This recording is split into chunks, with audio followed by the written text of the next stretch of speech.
Content warning: Echo can be an emotionally intense experience and may not be for everyone. Echo contains themes of an adult nature, including violence, torture, drug usage, and harsh language. Viewer discretion is advised. Oh, you have a problem. Don't take this the wrong way, but maybe you should see a therapist? He snorts and finally turns his head to look back at me, his horns bumping the wall loudly. I already do. I thought they just. Oh my god. Ha! I already do. I thought they'd just give me a pill to make things better, but apparently I have to actually make an effort. And I'm like, isn't that why I'm seeing you? For the whole making an effort thing? I laugh along with him. Yeah, I can't remember what that's like. He watches me for a few seconds. So, is all that are all those problems you had taken care of now? I hope so. We lay in silence for a little while before I finally speak up. Listen, I'll probably come back a few times this week to work with that history stuff. Well, why don't we go out and do something? That would be nice. I grin, glad at making Carl feel better. Cool, let's plan on it. Carl puts his paw behind his head and smiles. It's cool that you're here, Chase. It's cool to be here, Carl. And not just because it's nice to have someone to talk to. Oh? No, this house is fucking haunted. Are we really gonna end on that? Huh?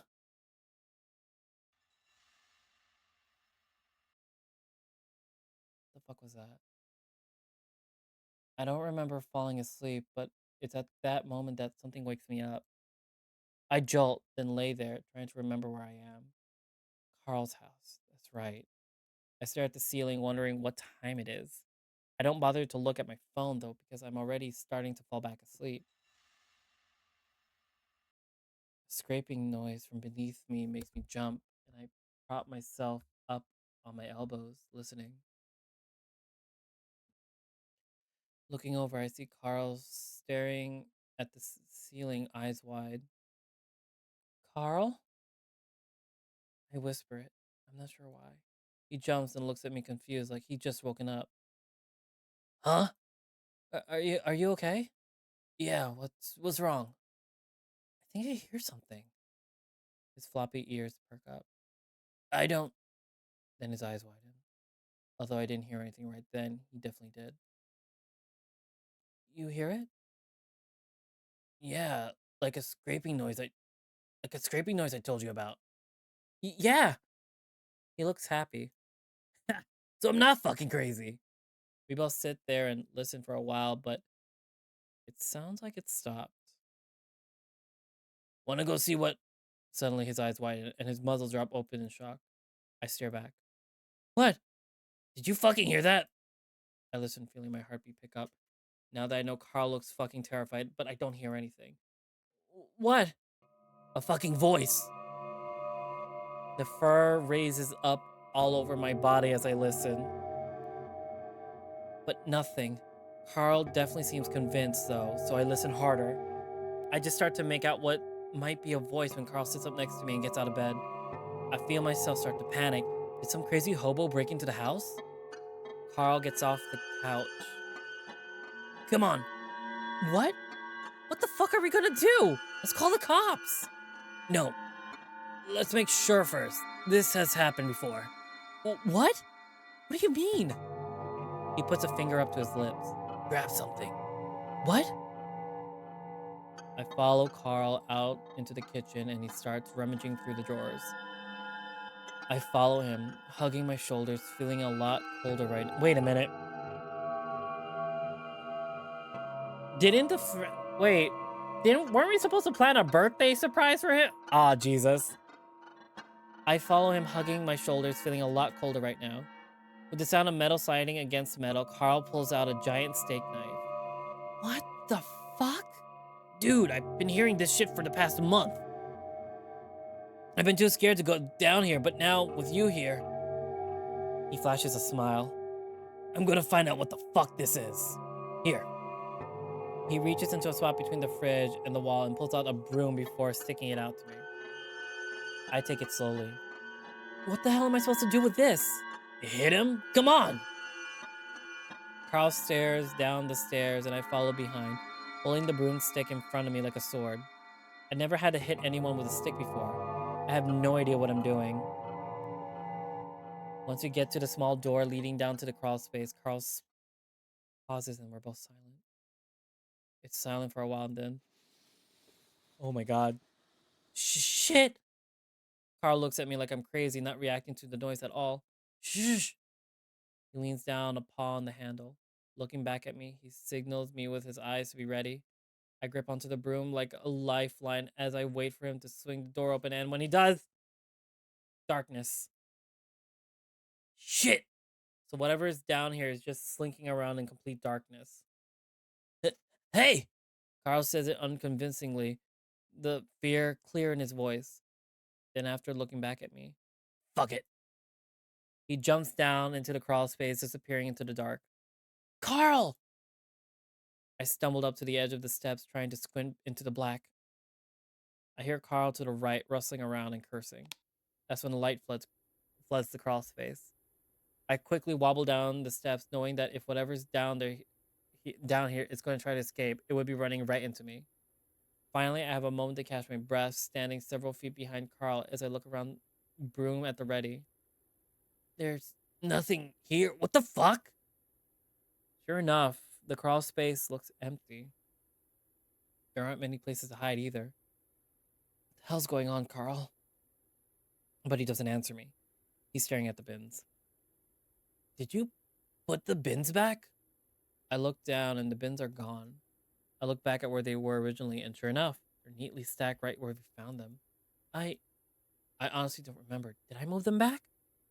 Maybe it would be something I might do. I tried, but I just can't remember. Maybe? Dude, come on! I really don't remember. Carl walks further towards the back, ears perked, looking left and right as he clutches his knife. I start to follow, but that's when I notice something at the left of my... Ah! Shut the fuck up! Oh my god. I'm glad I only had one headphone on, but Jesus fucking Christ. I start to follow, but that's when I notice something at the left of my vision on the ground. Looking down, I see something fat and hairy ambling slowly over the tarp. A giant fucking tarantula. The following moments are a blur, but the next thing I know, I'm going up the stairs on my feet and paws, grabbing at the door frame to pull myself up. Chase! What happened? Of course it scared me. We were in such a fucking tense moment. And no one's going to hear that in the VOD because alerts are off during the recording. I'm crying. I can hear him running up behind me, so I turn to warn him. Look out, a big spider! The breath keeps catching in my throat. I think I'm hyperventilating. I'm still clutching at the door frame as Carl follows up behind me, his eyes wide. What? Come on, Chase. This is crazy. No, huge. A blonde? No fucking way. Now he looks excited and he turns back through the crawl space. I feel numb right now. This is all way too much to handle. What the fuck is even going on? Which way? Shakily, I point towards where the spider was crawling. Carl squints, then walks down the steps, looking around. Careful! If it really was a blonde, there's not much to worry about. I hear they're actually pretty gentle. I gulp and don't say anything. My head is pounding and buzzing, which for some reason doesn't exactly feel like it has anything to do with this adrenaline rush. It's more like a bad headache. Carl looks around and a while longer while I focus on the steps, making sure nothing starts crawling up them. I don't even care about the possibility of a hobo anymore. Finally, Carl comes back looking confused. Well, there's nothing there. You know, sometimes I see shit when I'm really tired. Wanna go back upstairs? There's nothing there? This can't be happening again. Bulgy Wulgy. Wednesday. Party day. I open my eyes slowly.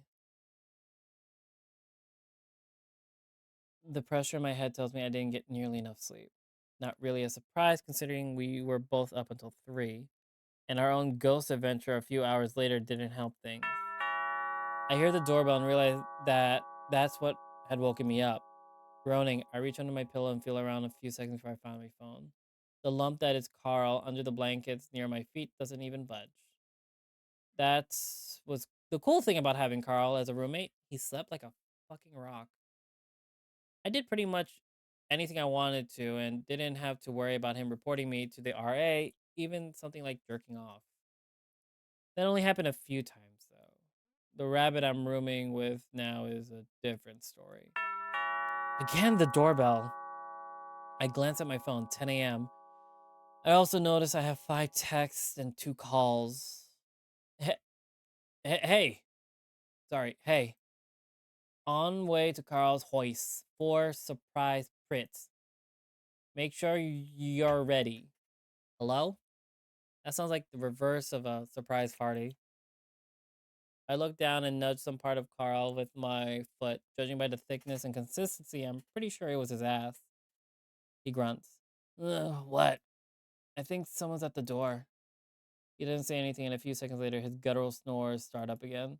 This time, I really dig my foot in, and he yelps loudly, sitting up so fast his horns bang against the wall. He squints against the sunlight pouring in between the blinds, which turns his emerald eyes into an almost mint green. He raises up a paw to block the light and looks at me frowning. What the hell was that? The doorbell goes off again. Door. Carl blinks at me, then slumps back down on his pillow, waving a paw lazily in the air. Let it ring, they'll go away eventually. Huh? Are you sure? He flops his paw around again. Solicitor, trust me. They see the house and make a beeline. No one else visits. I sigh, looking back down at my phone. Oh, look, Leo texted me. That's probably him at the door. I guess my tone of surprise is a little too fake because Carl sits up and eyes me suspiciously. Well, you can go ahead and answer it if you're allowed to touch my door. Oh, well, you can go ahead and answer.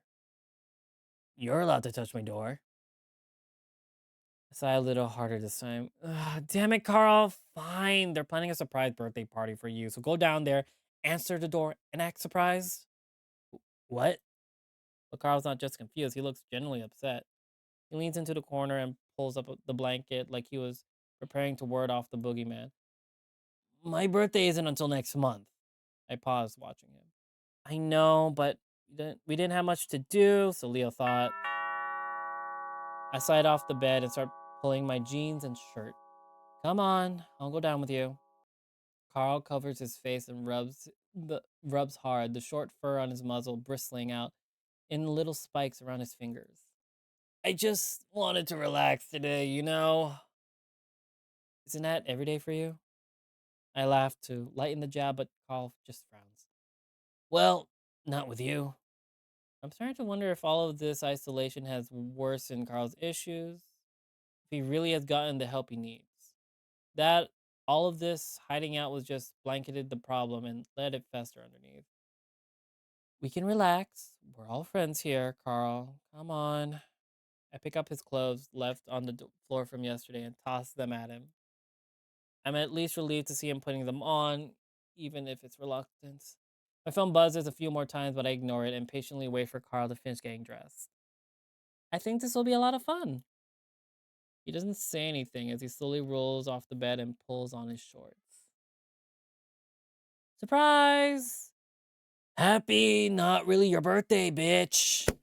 As the door op- as I open the door, a blast of confetti hits my face, along with a loud pop that leaves my ears ringing. TJ, not in the face. Sorry. I slowly pull the papery strings of confetti from around my ears as the smell of fireworks sting my nose. Where the fuck is Carl?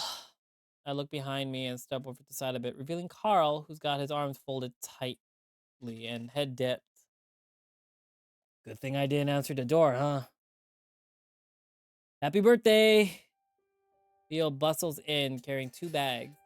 Jenna follows, carrying a medium-sized cylindrical cake covered in white frosting. Carl perks up a bit when he sees this, his long ears bouncing. Hey, is that red velvet? Yeah, Flynn says it was your favorite. Store made, though. I would have made it myself if Leo had warned us in advance. Hey, come on. I just came up with this like 2 days ago. Flynn engages Carl with some fake punches while Leo sets the bag down on the table before turning to me with his voice low. Just so you know, your gift is a horn band. Okay, so is everything alright? With Flynn, I mean? Leo glances over the lizard, quirking the corner of his mouth upwards to his ears. Yeah, I think so. It will take a bit of time for him to settle down, but he already sort of apologized while you were gone. So, that's a start at least, yeah? I exhale. Okay. Carl, where are your plates? The cupboard, second door over.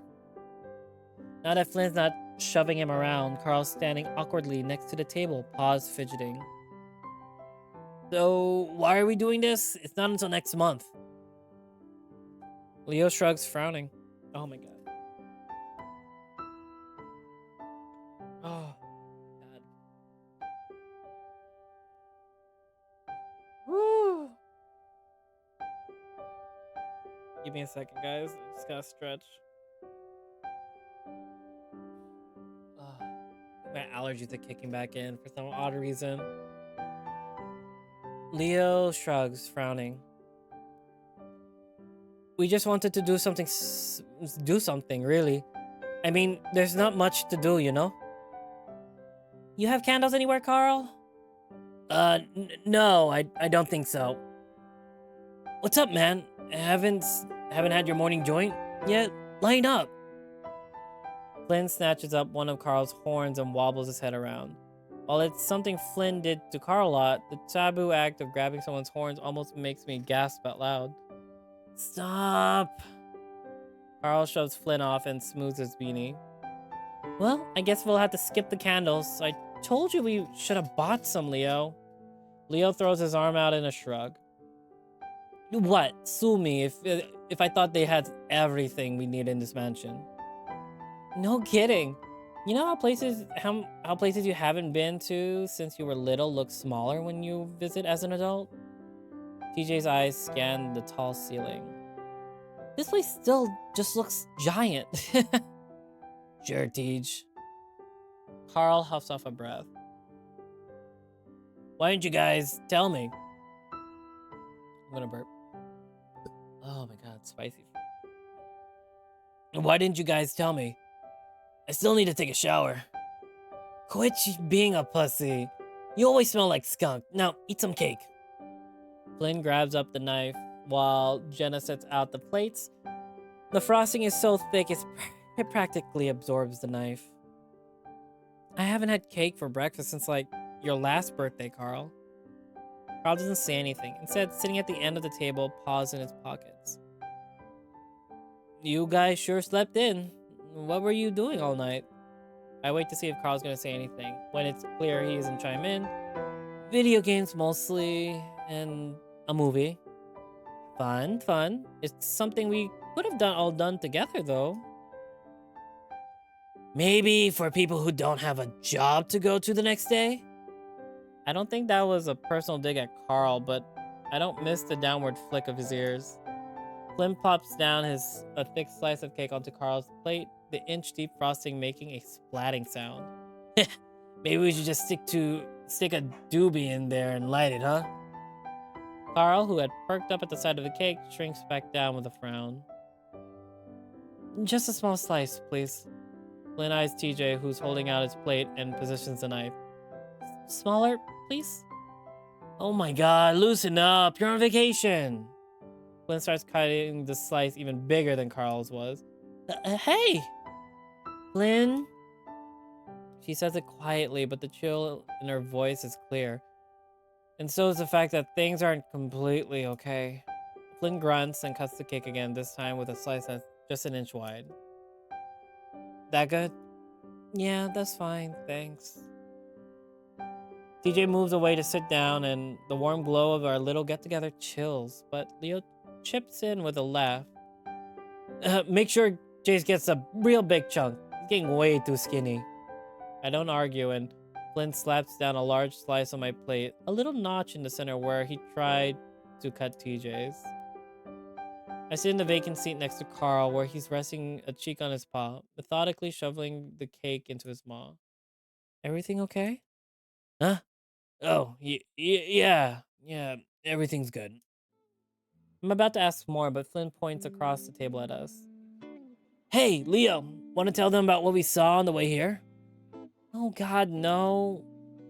I look at Leo inquisitively, and Carl's ears perk up a little bit. What? Leo purses his lips like he's trying to decide whether or not to tell us. Now might not be the best time. Flynn rolls his eyes.